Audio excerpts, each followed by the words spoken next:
Hey everybody, Michael Campbell here, family pastor, going over this Sunday's lesson, how it applies to the children, how it applies to us, and how we can be primary disciple makers of the home. And so last week we talked about the coming of our true King, God in flesh, Jesus Christ. And so in this weekend's lesson, we are going over Jesus being dedicated, which is in Luke chapter 2 and Matthew chapter 2.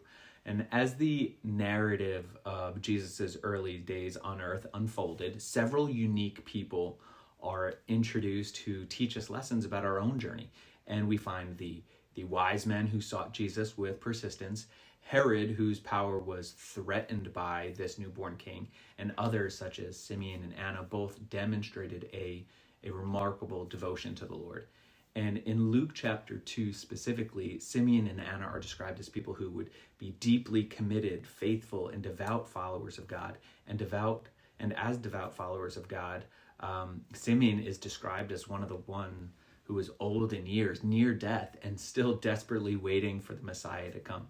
So you can imagine the significance of that moment as Simeon saw the Christ child and was moved to rejoicing. Anna, also old in years, had been faithfully worshiping God through fasting and in prayer in the temple for 84 years. It's easy to imagine the joy that she had upon seeing Jesus in the temple and her eager desire to tell every person about this glorious child who was to come.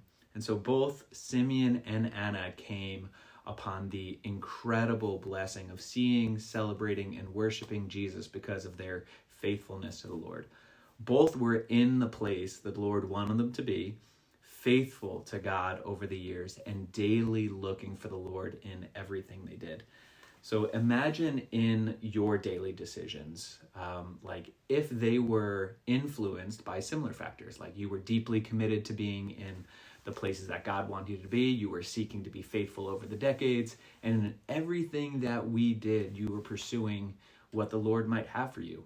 What would have to change in your life, in your motivations, in your decisions to make that actually true of you? In what ways would you see and experience the blessings of God's good gifts even more?